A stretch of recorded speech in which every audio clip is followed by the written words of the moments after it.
I set out on a journey across Sri Lanka to hike Adam's Peak, the most famous mountain in the country, but I ran into problem after problem. First, I missed my train. Then my bus driver got arrested, forcing me to stand on a packed bus for hours as we drove down sketchy mountain roads. And then once I finally reached the mountain, I got hit with one of the worst illnesses of my life. As I hiked higher and higher up the mountain, I kept getting sicker and sicker, more exhausted, feeling like my heart was going to explode and that I was on the verge of going unconscious. This was one of the only times in my life that I thought I was going to die.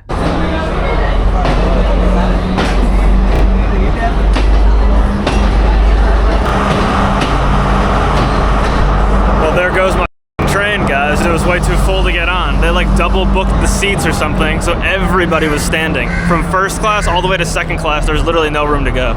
Luckily, there's another train in like 2 hours, so hopefully I can just reuse my ticket because it says valid for all day, so whatever, man. But it's kind of annoying, dude, but it is what it is, man. So I just asked you guys, and it turns out this ticket was only valid for the train I just missed. So this is completely worthless to me now. This 300 rupees is down the drain. That's $1 I'll never get back. So yeah, I'm not taking another train. I'm going to the bus station to see if I can take a bus to Hatton. I think it'll be a lot easier. Apparently there's one every 50 minutes. So let's go to the bus station. Hopefully we can get to Hatton with a bus. It might be a little quicker too. It might be slightly more expensive, but at least I'll know that I can just get on the bus and start going to my destination, because the train service here is it's a nightmare, man. It's a complete nightmare. Yeah, you don't go to the Hatton, yeah? Yeah, the Hatton. Hatton is you don't go to Adam's Peak. Yeah. Okay, you go to the corner and there's a Buddha statue stand. Is it by the clock tower? No, there's not clock tower. Okay. There's a new places there. There's the big trees held. There's another bus station. Hatton. Okay, thank you, sir. I go across the street. Have a good day, brother. Thank you again. That guy's the best, man. He's the OG tuk-tuk driver. He was in the last video, guys. He helped me get to my hostel when I came to Kandy the first time. But yeah, let's go to the bus station. 6 bus. 6 bus, number 6. Yes. Okay. Red color bus. Okay, thank you, sir. Thank you very much.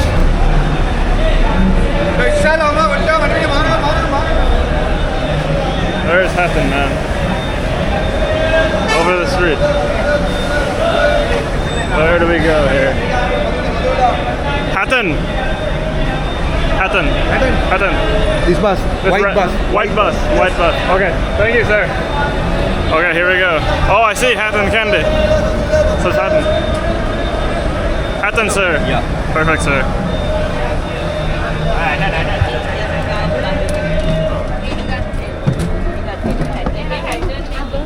This is already going better than the train. At least it's here, and at least I'm sitting on it. So hopefully we get to Hatton soon. And yeah, man, show the ride. I think it'll be a very pretty ride going through the mountains and the tea country.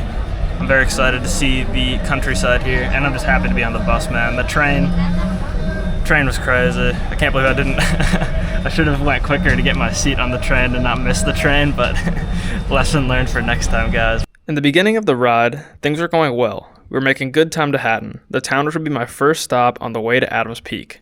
After getting to Hatton, I would need to take another bus to Maskellia, a village closer to the mountain. As we got closer to Hatton, we ended up high in the mountains, on some very tight roads, until suddenly we got pulled over at a checkpoint by the police. Now, unfortunately, I don't have any footage of this, but our driver was breathalyzed and then taken away. It turns out that he was drunk. And after being breathalyzed and found to be drunk, he was arrested as well. So after our driver was arrested, everybody on our bus had to pack into a different bus that was already full. So for the last 2 hours, I was standing shoulder to shoulder with the locals, packed onto this new bus, trying desperately not to fall over as the driver raced down the mountain. Luckily, on this new bus, I met a Hatton local called John, who offered to show me around the town, show me the town's famous Hindu temple, and help me get to my next bus in Maskellia. Alright, okay, good.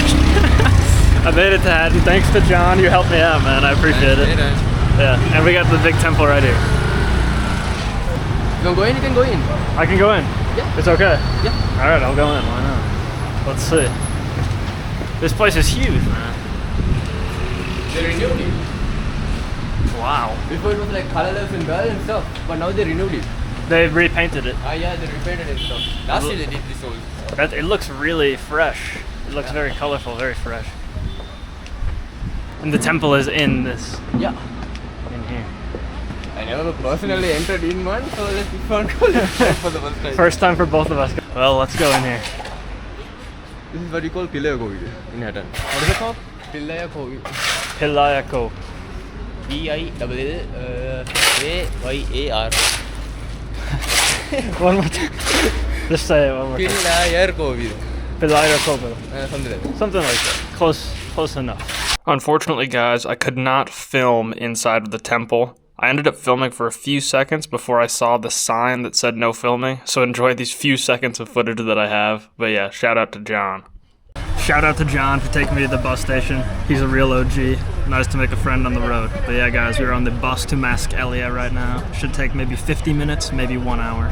Hopefully we don't have to switch buses again. It's nice to have a seat. But yeah, guys, some of my footage got corrupted, so hopefully I didn't lose anything too bad. I was just checking right now. But yeah, let's see, man. Let's try to get to Maskellia so we can go chill. It's been quite a travel day already with the bus switch and everything. And missing the train, dude. It's been a wild one. So yeah, hopefully we have a nice calm journey to Maskellia. I'll see you on the road.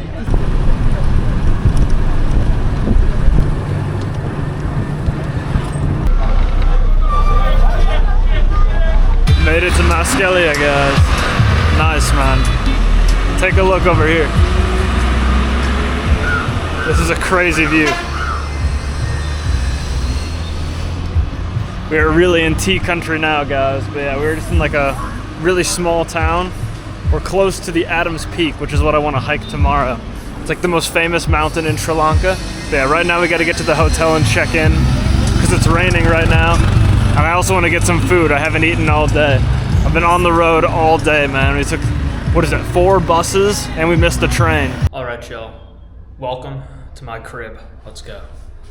This is what $7 a night gets you in the town of Maskellia, Sri Lanka. So this is what $7 a night gets you here in Sri Lanka, man. You get a king-size bed, massive bed. Look at this, man. Like, this thing is crazy. I don't need that right now. I'm all alone here, man, unfortunately. But yeah, man, we got the big bed. We got the big mirror. Got a desk for all my stuff, my assorted things. Little charging station and a desk. Lovely, man. We got a private bathroom in this suite, of course, too. We got, big mirror. It's really clean in here, if you didn't notice. Super clean. Got a toilet that does flush 100%. I checked it already. We got the classic bum gun, very effective. And yeah, we got a shower. I mean, dude, this is like the nicest room I've ever stayed in for $7 a night. This is super good.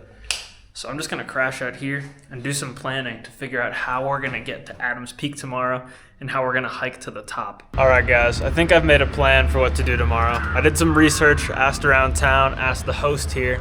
It seems like there's a bus to Adams Peak right there, as you can see in the background, the big mountain. There's a bus to a village close to there at 6:30 and at 8:30. So I have to go to the main road and sort of like hitchhike this bus. So the plan is tomorrow I'm gonna get up 6 a.m., go to the main road, try to hitchhike the first bus. If I miss that one, come back into town, have some breakfast, and go back out, try to hitchhike the second one. And I'll leave my stuff here, so I'll stay another night here. And then I'll spend like 4 hours or whatever trying to get up the top of that mountain. I don't know how long that's gonna take. I also don't know how long it's gonna take to get to the village at the base of the mountain. I think maybe 1 hour. So yeah, it's gonna be a long journey tomorrow. So tonight I'm gonna rest up and get some supplies for my journey tomorrow. I've already got some Sri Lankan ginger soda that I'm gonna try right now. But yeah, guys, I think I have a plan. So I'll see you in the morning. Hopefully we're on the road trying to get to that mountain right there.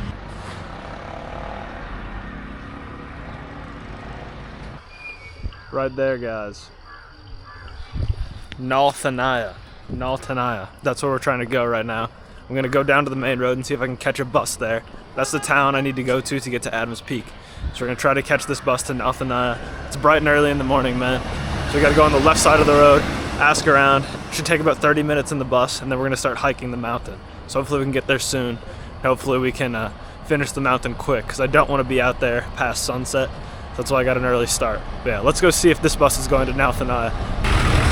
Nalatanya? Yes, come. Okay, thank you, sir.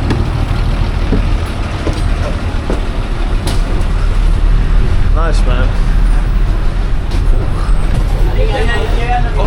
That was easier than I thought, guys. We got on another bus to Nalatanya. I don't even have to stand up. This is going very well so far. Hopefully we're there soon. Yeah, let's see what this bus journey is like.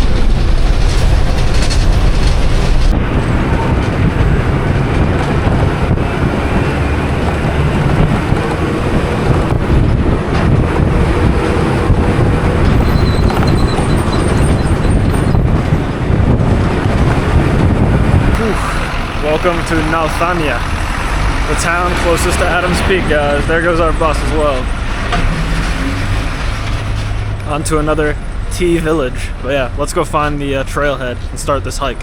The hike begins in a village near the base of the mountain. This is where pilgrims come to buy supplies and prepare for the long journey up. The path is well marked by these Buddhist flags, as this is a popular Buddhist pilgrimage site. There's a temple at the very top of the mountain.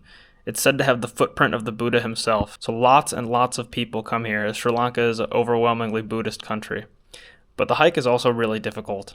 Even though it's a pilgrimage site, even though it's well marked and you definitely won't get lost, it's very difficult. Especially for me, as I didn't know it at the time, but I was coming down with one of the worst illnesses of my life. As we continued to scale higher and higher up the mountain, my heart began to throb harder and harder, until at the very top it would feel like it was beating out of my chest. I was also having a headache, feeling it hard to breathe as well, and my throat was beginning to hurt. All these symptoms combined with having to wait in the scorching sun because there were so many people, you had to wait 30 minutes to take a single step, meant that I was just getting more and more sick. I definitely didn't have enough supplies either. I only brought 1 liter of water for this hike that was supposed to take 4 hours. It ended up taking me closer to 8, as my extreme exhaustion meant that I could only take a few steps before having to take a break. By the time I reached the top, my heart was beating out of my chest, my head was on fire, my throat was burning. I felt like I was about to faint. I felt like my heart was about to explode. As I finally managed to get down the mountain, it started raining. I took refuge in this cave, and I waited here for about an hour for my heart to finally slow down so I could have enough energy to finally make it back to my hotel and rest. Oh, I've been like this for days, guys. I don't know if it's getting better or if it's staying the same. My head hurts, my ears hurt. My nose is stuffed. My throat hurts. I'm dizzy. I'm exhausted all the time. It's probably day 3 of the illness right now. I got some cheap medicine from a pharmacy, but I just need to keep resting. This has definitely put a stop on my travels here. I haven't been this sick in a while. I don't know if I got sick from the hike or if I got sick from somewhere else before that. Maybe one of the packed buses or the packed trains or something. But I've got a weak immune system already, so I just gotta keep trying to get better. Keep taking my time, keep recovering. But hopefully I'll be back on the road soon. And hopefully you guys will see me better soon as the video continues. But yeah, I'm just trying my best to heal. That's all I can do. I am alive, guys. I'm finally getting better from that wretched disease, man. It's like day 6 of being ill, and finally starting to feel, actually it's day 7 of being ill. I'm finally starting to feel a bit better. But yeah, guys, that disease pretty much unraveled my entire plans for Sri Lanka. I had big plans here in the central region, not just doing the hike. The hike was the biggest thing that I wanted to do, but I wanted to see a lot of nature in Maskellia, explore some waterfalls, explore some tea fields. I'm in a tea field right now, actually. But I'm here in Ella, which is also in the central region. But yeah, guys, that disease it made me rethink my life more than once. It put me through a lot of internal crises in my head. I honestly thought I was dying once or twice. I don't think I really captured how bad it was on camera. I could only really even use the camera when I was at like a certain level of kind of awareness. But yeah, it was a brutal disease. I don't know what it was. I think it's kind of some kind of flu, something like that. All these big plans here in Sri Lanka, and they got derailed by me getting sick. And also I have big plans for my trip in general, and they also got derailed for me by, I'll just spill the beans, guys. Obviously after Sri Lanka, I'm going to India, right? Like, come on, where else would I be going after this? I've already been to a lot of the countries that I could fly to from here anyways, and it's right next to India. I finally managed to get my Indian visa, which is something that's very difficult to get. The problem is, though, my flight to India got canceled, and then my family's telling me this is a sign that I just should not go there. I don't know, I'm a pretty superstitious person. I don't know if that is a sign that I shouldn't go there, or if it's a sign that I should double down and go there. I'm not sure, but we'll see, man. I gotta make a decision, rebook a flight, do something. But yeah, I finally managed to get approved for my visa, and then literally a few days later, while I was bedridden, I didn't even see the email till now because I haven't been checking my email because I've been struggling to survive. My flight gets canceled, so I don't know. And I booked my flight to a very specific city in India because it's one of the only few cities I could fly to from Sri Lanka. And now I'd have to go fly into a different city, which I don't know if that would complicate my visa or anything. But yeah, just to figure it out. It really threw a wrench in my plans for my whole trip, like I said. Because my family telling me it's a sign I shouldn't go is something that immediately that's what I thought too. It's not that they said that, it's that immediately that's what I put it as, is I shouldn't go there. Like, because if it gets canceled, I just shouldn't go. Like, that's God telling me, no, you're not going there. You shouldn't go there. But that's my gut reaction. But then when I'm thinking about it, it's like, if you want to go there, making it as hard as possible to go there almost makes you want to go there more. At least that's how I work. Making places that are hard to go are places I want to go more. And the fact that it's been such a struggle to even... I haven't even set foot on Indian soil yet, and it's been this much of a struggle. I don't even know, like, it makes me want to go there more. Well, guys, I'm sorry for the randomness of this video. I know it was a nightmare, kind of. The beginning was cool. I think the beginning was really cool, and the hike was probably pretty cool too. But, I mean, the end, obviously it's fallen a little bit short. I did get sick. But yeah, guys, I'm not quitting, obviously. Not quitting the channel. So there's going to be a video next week, so don't forget to like, comment, and subscribe. More adventures. The more I heal, the more we'll get back to some more crazy, crazy adventures. So yeah, I'll see you guys soon. Have a good day. Have a good night. See you.